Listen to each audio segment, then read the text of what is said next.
Answer लिखोगे but तुम्हें उसके मार्क्स नहीं मिलेंगे. NGQ method. Yes, you heard me right, and this is the best thing for your board exam. Hi, if you want to score 100 in science in your class 10 CBSE board exams, then watch this video till the very end, because yes, I'm going to talk about everything. If you have completed your syllabus, अगर तुम्हारा syllabus बिल्कुल नहीं हुआ है, and whether you are between the average, which is 50 to 60% हो गया है, and you have no idea what to do right now, and तुम्हारे boards में इतना कम time बचा है. Well, I'm going to talk about everything, and yes, also going to talk about the clickbait. It's not a clickbait. You'll get to know about it by the end of this video.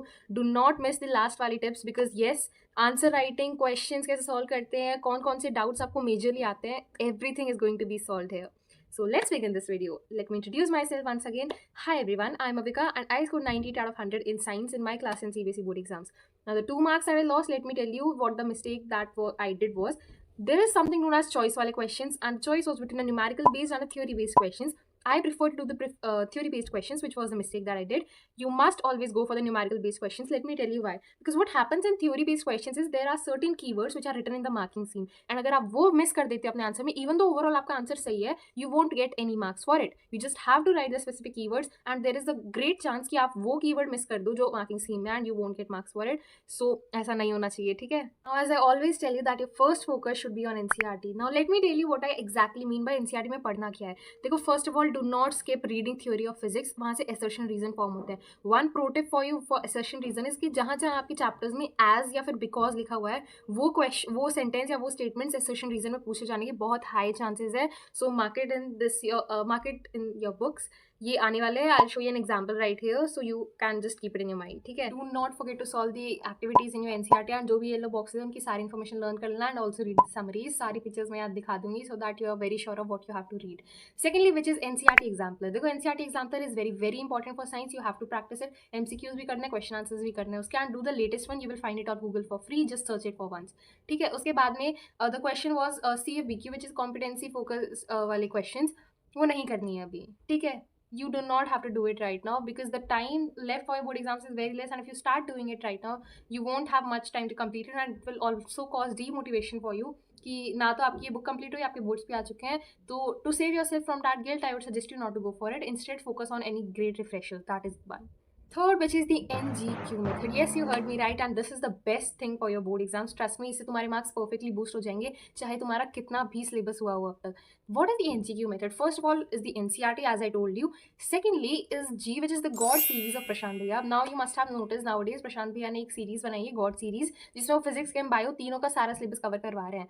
And the best part about it is कि देखो, अगर तुम्हारा syllabus हो गया है या नहीं हुआ है, it is perfect for you and perfect for all kind of students. क्योंकि अगर तुम्हारा सिलेबस हो गया है, so you can revise with it. अगर सिलेबस नहीं हुआ है तो it is completely board focus. तो जो तुम्हारे बोर्ड्स में आने वाले टॉपिक्स जो मोस्ट इंपॉर्टेंट है बोर्ड्स के लिए, सर्टेन डायग्राम्स, केमिकल रिएक्शन जैसे एस्टरिफिकेशन का, everything he is covering in those series.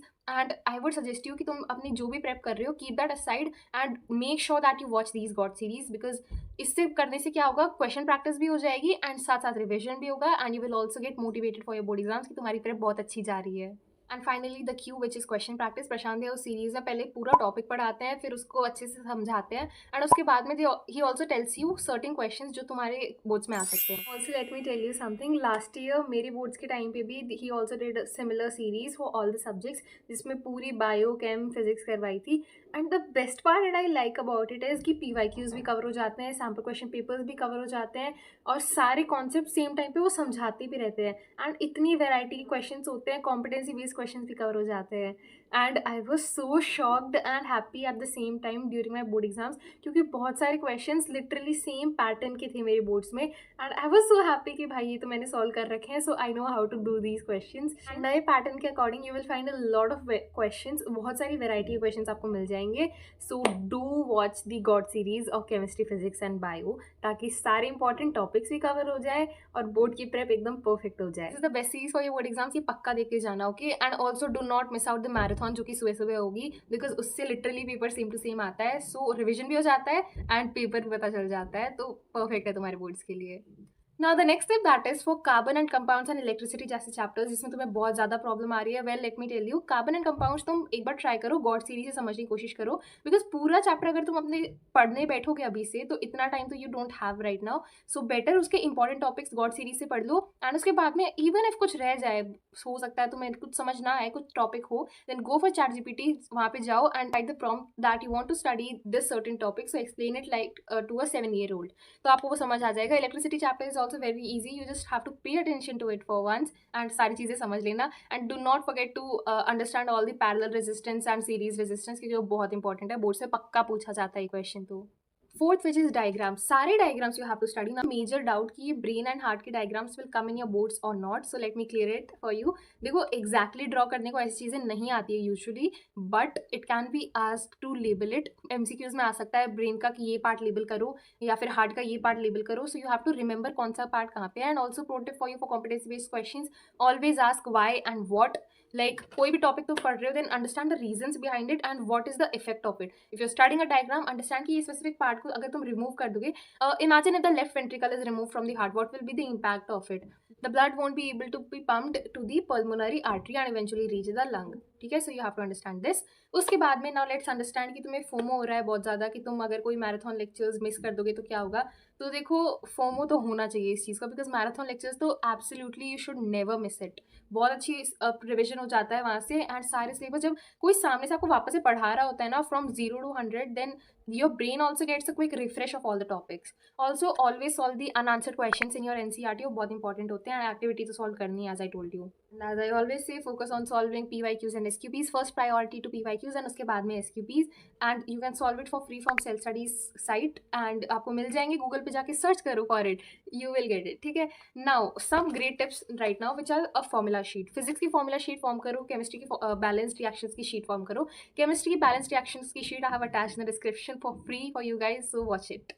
Now seventh which is answer writing. Answer writing in science you always have to focus on few things, which is bio में हमेशा write the specific keywords. Make sure आपके answer में keywords हैं जो कि NCERT में लिखे हुए हैं. कोचिंग का ज्ञान आपने नहीं लिखना है, because CBSE does not like it. Secondly which is सारे जो भी chemical reactions है उन्हें balance करना है, जो necessary conditions है वो लिखनी है और जो states है वो लिखनी है. This is very basic. And also अपने chemical reaction के अराउंड एक box draw कर देना, अपने formulas के अराउंड एक box draw कर देना, अपने physics के जो final answers है उसके अराउंड box draw कर देना. And if it is in decimals then always write approx with it, क्योंकि in case तुम्हारा आंसर अगर थोड़ा सा आगे पीछे भी हुआ तो तुम्हारे मार्क्स तुम्हें मिल जाएंगे if you write approx there. ठीक है. ऑल्सो साइंस में I wrote my bio answers in paragraphs, you can do the same, but differentiation वाले क्वेश्चन में जिससे दो चीज़ों के बीच में डिफरेंशिएट करना है, always make sure to write it in a tabular form, which is now one pro tip for differentiation that you can do is, देखो basically what like for example you are talking about the colour of a specific thing here, so you can mention the feature here like colour, फिर the first thing and the second thing जिसके बीच में तुम differentiate कर रहे हो. For example here it's red, here it's purple,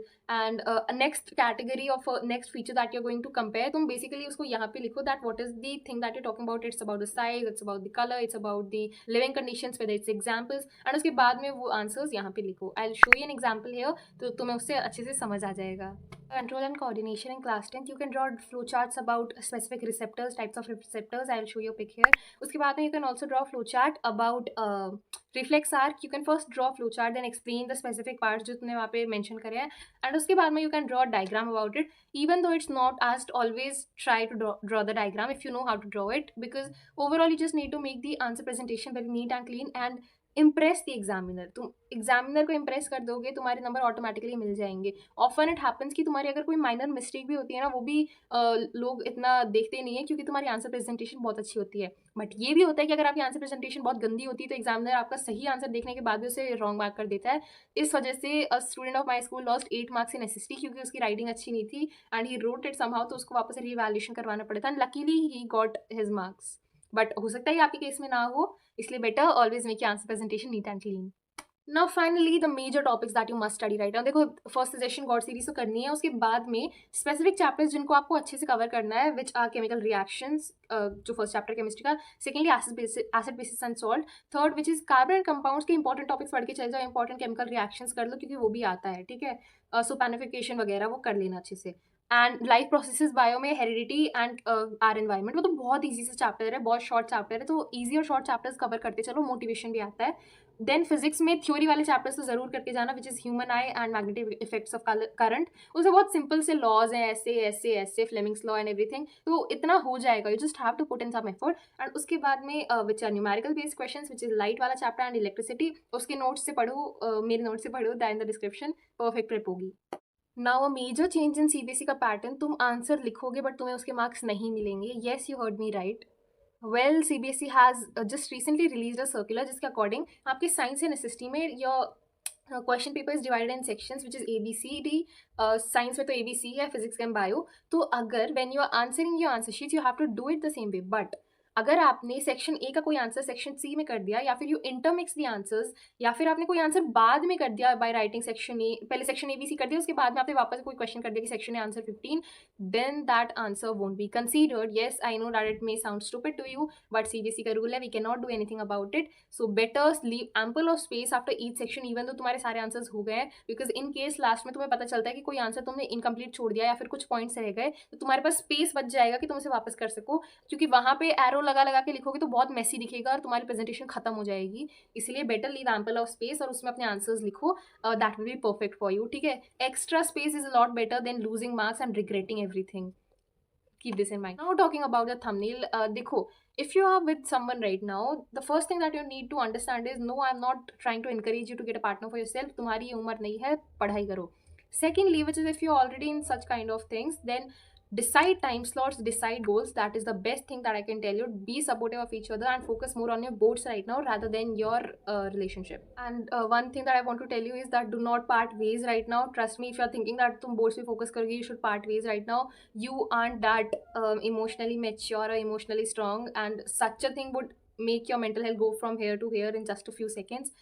So better just try to be with each other, try to be very supportive and give your boards first, then entirely it's your decision. I'm not going to influence you through that. And I guess that was it for this video. Thank you for watching, and यही सब बताना था। I believe इतना सब देखने के बाद तो तुम्हारे साइंस में अच्छे मार्क्स आ ही जाएंगे, पढ़ लेना। Bye bye.